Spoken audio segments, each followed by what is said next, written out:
Okay, I think we're good. So thank you for being here today. My team and I are here to share some promising news about HealthyRhode, the customer portal where Rhode Islanders can manage many of their social services and health insurance choices, which are a part of the Rhode RIBridges system. And I don't need to remind you that we did take the portal offline in mid-December due to security concerns related to recent data breaches. After much analysis and action behind the scenes, the customer portal has received a clean bill of health from both Deloitte and a third-party cybersecurity group. That means we are getting ready to relaunch the customer portal. This effort is not, however, as simple as flipping a switch. We're going to relaunch the system by gradually increasing user capacity, and this is how we're going to proceed. As early as tomorrow morning, we plan to email a few thousand randomly selected existing HealthyRhode customers to invite them to log in and reset their passwords. Once customers successfully reset their password, they will be able to access their accounts. Once the email goes out, we will be monitoring the amount of activity in the system before sending another email to an additional few thousand customers, inviting them to log in and reset their passwords. We anticipate monitoring the system for a few days before we're being able to invite all of our existing customers back to the customer portal. For those customers at home wondering if you're going to receive an email in the next few days, this is what we ask. Starting tomorrow morning, please monitor your email. If you receive an email from notice at uhip.ri.gov, again, that's notice at uhip.ri.gov, then you can go to the website to log in to your account. You can confirm that the email is legitimate by checking two things. The email was sent from notice at uhip.ri.gov, and the email will not ask you to click on any links or open any attachments. You will have to type in the portal address, healthyrhode.ri.gov. That's healthyrhode.ri.gov yourself, like you normally would access the portal. Right now, only the website is available to customers. We will update customers when HealthyRhode mobile app becomes available. We know many of you are anxious to get back onto the HealthyRhode system. But for this relaunch to work smoothly and ensure the best customer service, which has been our top priority to the people who have been impacted by this breach, and customer service, and you'll hear more about that fact that benefits have been really timely and not delayed, and that's a shout out to Kim and Lindsay and their departments and their workers. But we need to limit the number of people logging in at the beginning. So I think that's an important point, is that we're not looking to overload the site. We need to make sure that it's measured in terms of what activity we receive, and we're asking the people as they receive the email that they can go online, but those who are not receiving the email, you're not going to be able to actually access the system without the email. Only the email address identified in the sample will be able to access the system, as I just said, during access. But your email will be coming. As we said, we'll be sending out a batch, right, Brian? And then duplicating that as we continue to see that as we relaunch the entire site. If you're a new customer and don't have an account yet with HealthyRhode customer portal, you won't be able to create a new account at this time. So we just ask you to, to continue to work with us as you have, and we will update you as soon as new accounts can be created. If you need to apply for benefits, you can apply in person, by mail, or by phone through our DHS or our HSRI offices. One more reminder before I turn this over to our Chief Digital Officer, Brian Tata. If you are not taking steps to secure your financial information, please do so today. And again, you can go to cyberalert.ri.gov to get instructions on how you can make that happen. But I think it's really important that we continue to reinforce that you can protect your identity by going and making sure you protect your credit in a way that you should be able to have peace of mind in terms of this whole issue that we've been dealing with. When it comes to cybersecurity and cybercrime, as we all know, it is definitely a new world out there. We need to stay vigilant and protect our information online. And again, part of the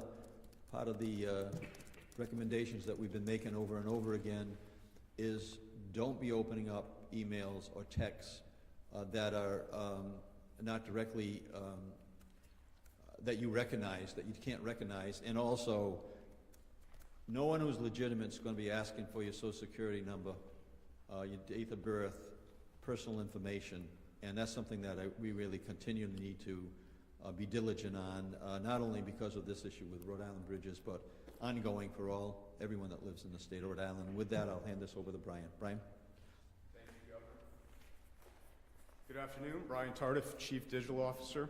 As the Governor just communicated, we're very happy to report that final preparations are underway to reintroduce the RIBridges public-facing portal to customers, providing online access to your benefits accounts.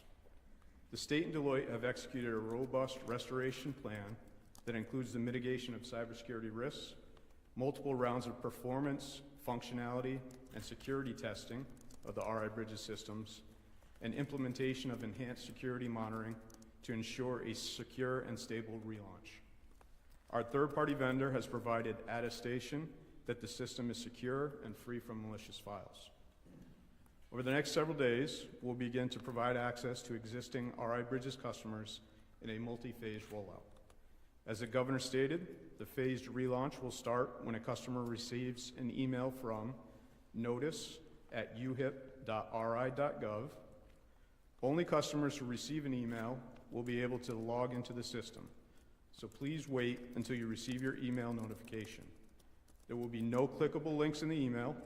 We want customers to be confident that this is not a phishing attempt. As this work to fully relaunch the RIBridges system continues, so does the data analysis by Deloitte, which as of yesterday is reported to be about 2/3 complete. Our third-party vendor is also working to finalize the incident report, which we anticipate will be delivered to us in the coming weeks. As we've communicated, it is our goal to share as many details about the event as we can when we are assured that the details we do disclose could not potentially cause harm to the state through a thorough security and legal review. I'll now turn it over to Director Brito of the Department of Human Services. Good afternoon. Kim Brito, the Department of Human Services Director. Thank you for joining us today. I am here to walk us through the process of resetting passwords for the HealthyRhode customer portal. So please remember that everyone will need to complete this process once they have been notified of system access.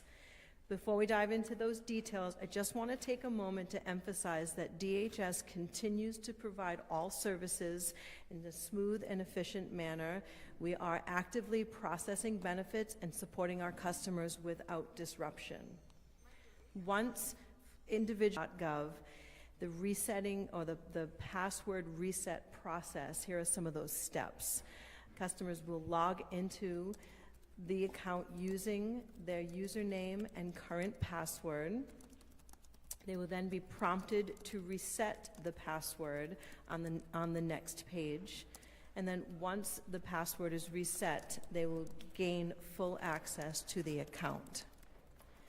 Passwords, a couple of important notes here is that passwords can only be changed once in every 24 hours, and there is no requirement to change a username.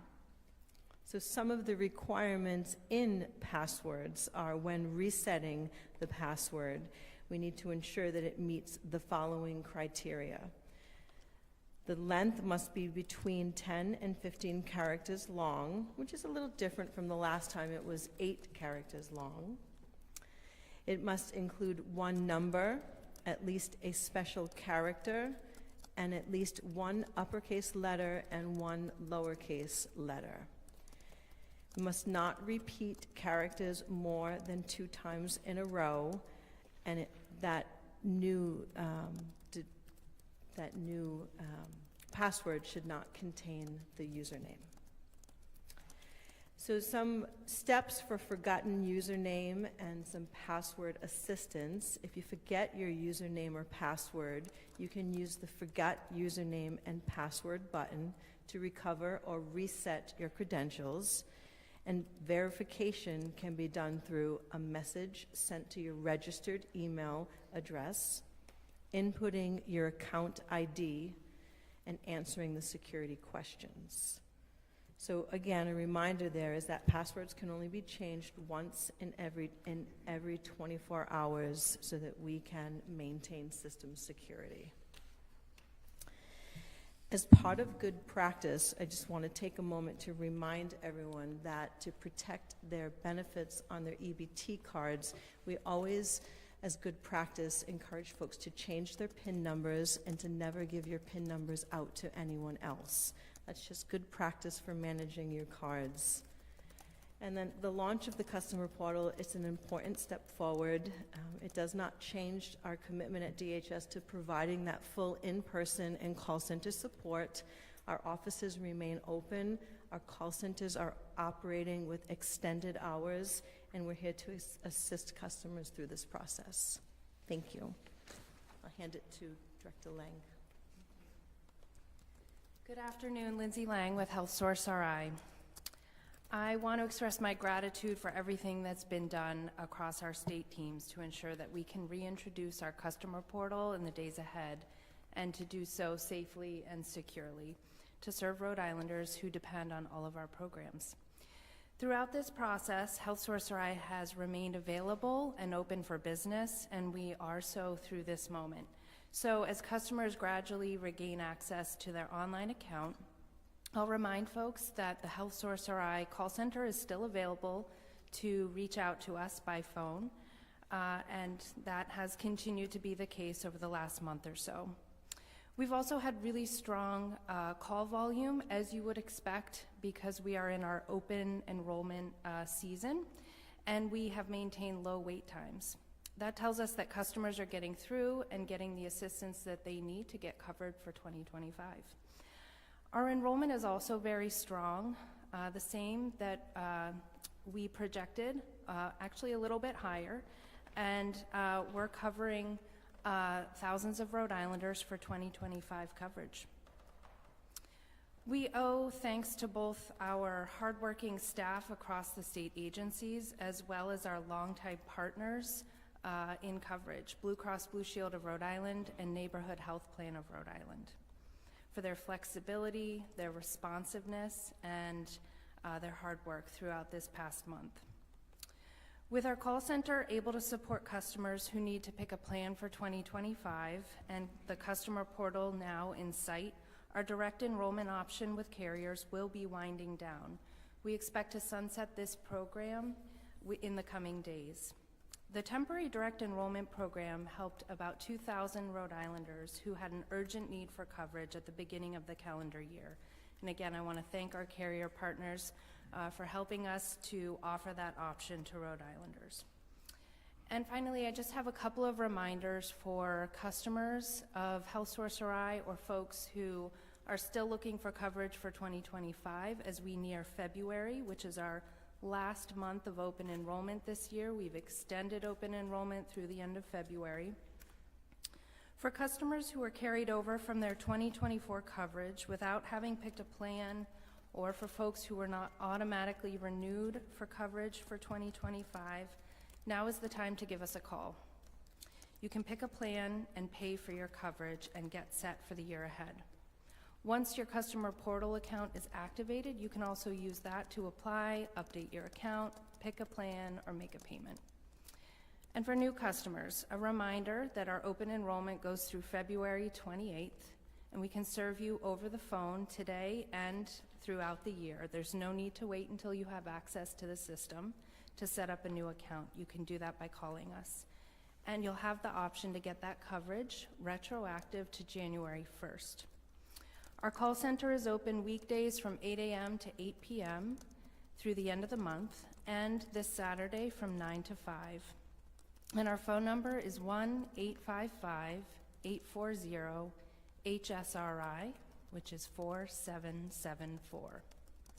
We look forward to having a successful year of helping customers connect with high-quality, affordable health coverage, and we thank you. So just to be clear about questions, we're going to take questions here related to Rhode Island Bridges and Deloitte.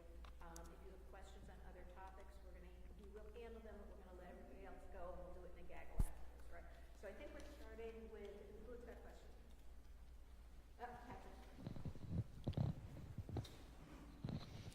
Captain. Governor, a couple of questions. One, how long do you expect this process totally will take? You're doing a couple thousand, then a couple thousand, and then are you going to open the whole thing up? What is the full timeline for Relaunch? So I'll answer that, and if Brian wants to plug in, we're going to continue to phase it in until we're confident that the site can handle, the full capacity that we'll be asking to sign on. But Yeah, so our plan is to monitor for performance metrics and customer support metrics to ensure that we can assume the volume as we onload individuals. So we're gonna roll out this first phase, track the metrics.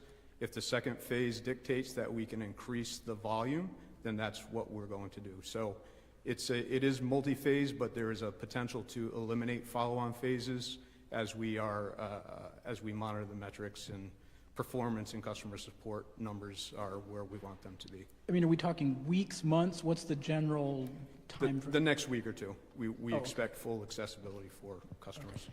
And then following on, you mentioned the Deloitte incident report. When do you expect the public will receive the full incident report? And can you promise that the public will receive the full incident report?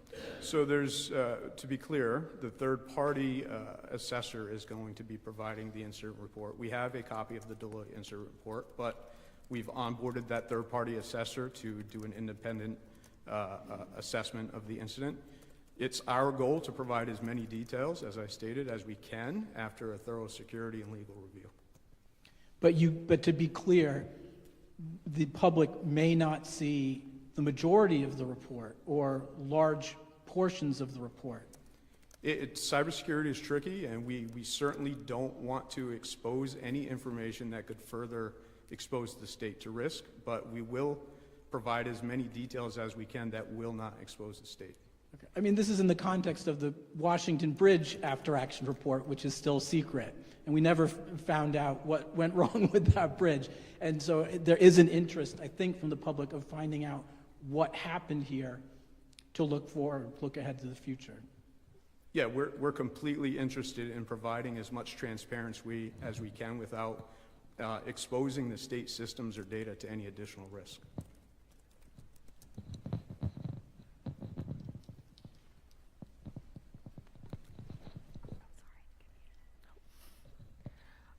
Just to start, can we go over what services use HealthyRhode? Who specifically is going to be expecting these emails? So we have a little over half a dozen state benefit programs, and that would include health coverage through the Medicaid program, HealthSource RI, SNAP, EBT, Rhode Island Works, And what have I forgotten? Childcare. Governor, what do you say to Rhode Islanders who don't trust the state with their data after all that's happened, as you're now asking them to log back into this system, reset their passwords, and have their data on a state system? Well, I'll also let Brian kind of outline the third party that we come in to make sure that we're getting an opinion that is separate and apart from either the state or or Deloitte. So we're confident. We wouldn't be here saying to start accessing the portal unless we were, but that's based on the work that we're doing and confirming the work with a third party. But Brian, maybe you could just give a little more detail on that. Thanks, Governor. So we operate under a very extensive framework of cybersecurity controls and policies, and we manage those policies and the vendors to adhere to those policies. So we have a very well-trained staff that monitors and supports information technology and cybersecurity, and this is a continuous daily exercise for the team that's always monitoring state systems and data for potential issues. You must understand that there are some people who are going to get this email tomorrow who won't want to go onto the website and reset their password. Of course, and it's our job and our responsibility to continue to assure those users that the system is safe for use. And Governor, why not have Deloitte or that third party here to answer questions and reassure people? So so Deloitte is very focused on the effort of restoration, and as we've stated, at the right moment, we would expect that Deloitte would be here with us. When is that, though? It's been over a month.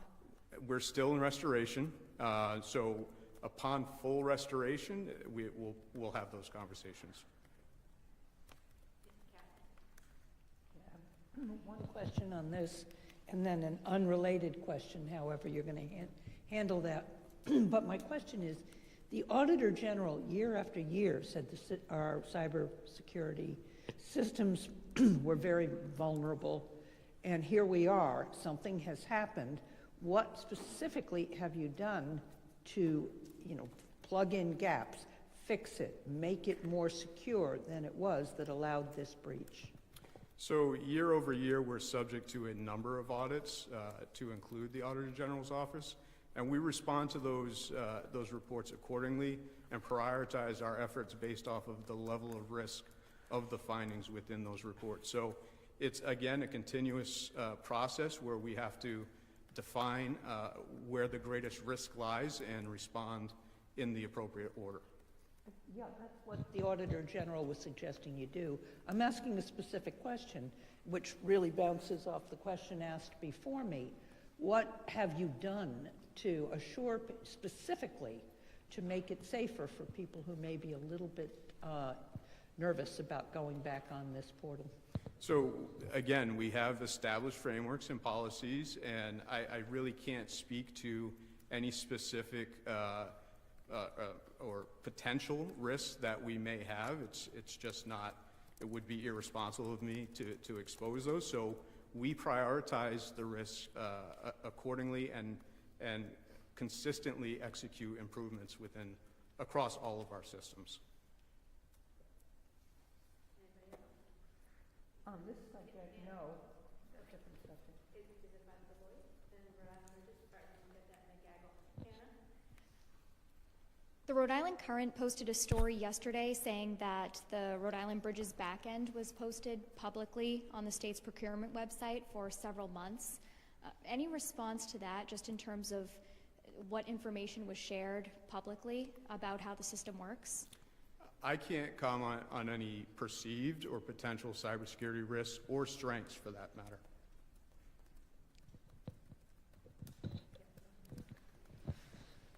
For those residents that do receive emails, what would happen if they potentially tried to forward those to other residents that were impacted and tried to share those codes? So the emails are tied to specific accounts that will be disabled. So if they tried to forward those emails and the individuals that received those forward emails attempted to access the system, they would be denied access until they received their individual notification. and pardon me if this has been already answered, but flashing back a little bit, did your team actually end up paying the ransom to the cyber criminals? That's going to be in the final report after thorough legal and security review.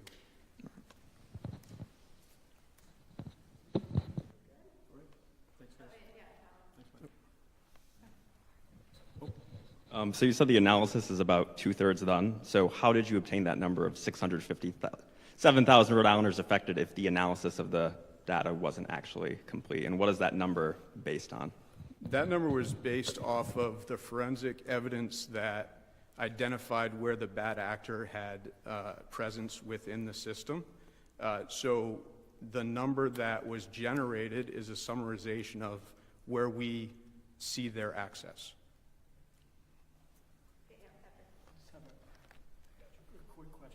When you do the first couple thousand test emails, is that happening like randomly across all customer bases, meaning like one from Medicaid, one from Rhode Island Works, or is it going just to one particular swath of customers? It's random across all services. Okay.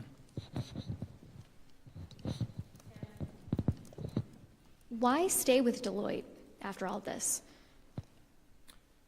Right now, they are contractually obligated to deliver services, and as we've stated in previous press conferences, we do have a strategic plan in process to explore options to replace and modernize the system. Thanks. Can we have the gag? Can the governor just stand there? We've got all our tape recorders and our monitors and everything else over there. If the governor's willing.